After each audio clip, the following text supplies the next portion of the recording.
है जान बेवसूलो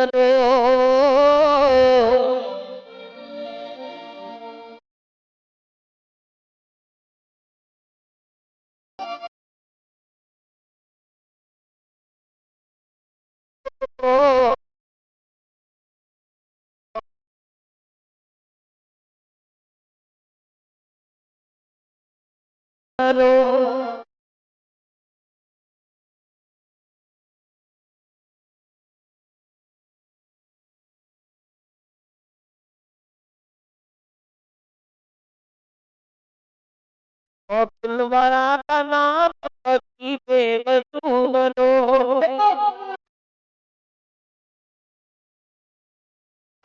దేవుడు నిరాకారుడు, దేవుడు నిరామయుడు, దేవుడు నిరంజనుడు. దేవునికి ఆకారం లేదు. దేవుడు నిరామయుడు, తూపు నిద్ర రానివాడు. దేవుడు నిరంజనుడు, శాశ్వతంగా ఉండేవాడు. మనలాంటి వాడు కాదు దేవుడు. దేవుని గుణాలు ప్రతి గ్రంథంలో చెప్పబడినాయి. కాబట్టి మనం దేవుని అంటే మనకు ఒక అవగాహన రావాలి. ఆయన నిరాకారుడు, నిరామయుడు, నిరంజనుడు, సర్వవ్యాప్తి. పురాణం ఏమంటుంది? అల్లాహు నూరు సమావాతి వద్ద నా జ్యోతి భూమి ఆకాశాలు మొత్తం ఆవహించి ఉంది అంటారు. భగవద్గీత దేవుడు సర్వంతర్యామి, సర్వము ఆవహించి ఉన్నాడు.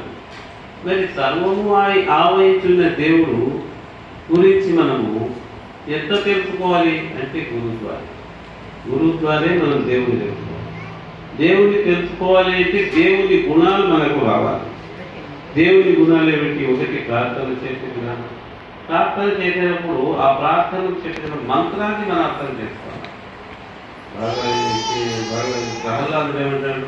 అంతులేడు ఇందు గరుడని సందేహవలదు, ఎంతెంతు వెతికిన అందందు గరుడు దావనేశ్వర అన్నాడు.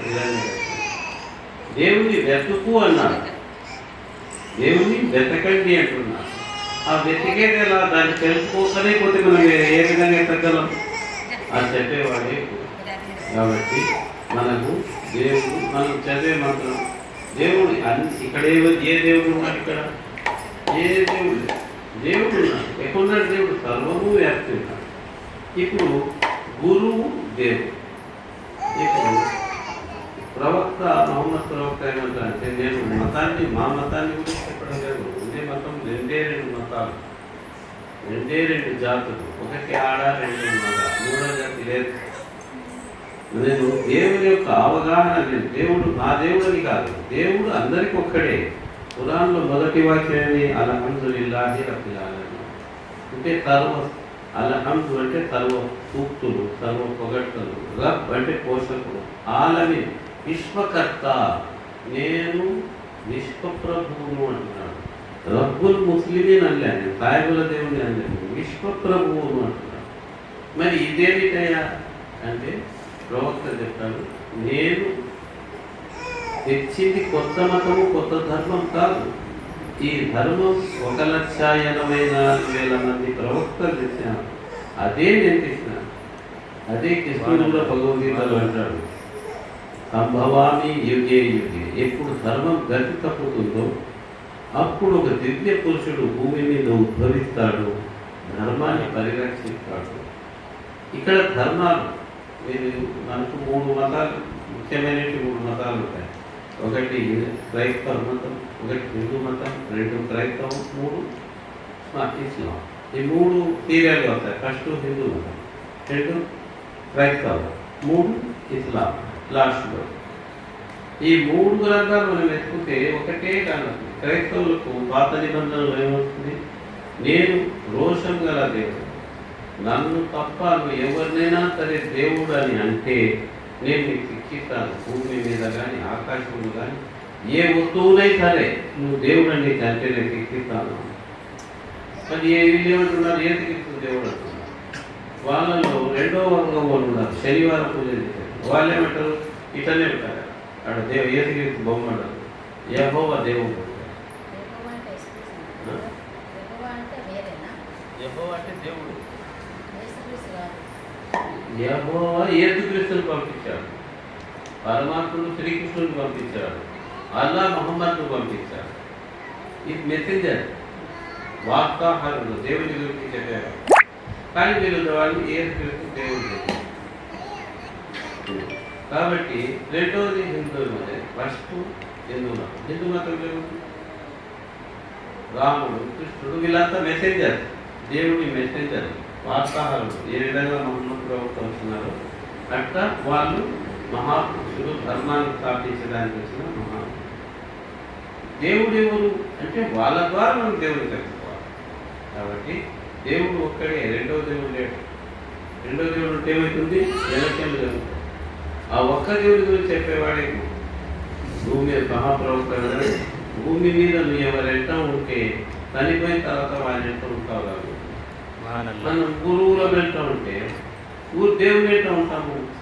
మనం గురువులు వదిలేకపోతే ఎక్కడ ఉంటాం? మనం దయ్యాలు ఎట్లా ఉంటాం.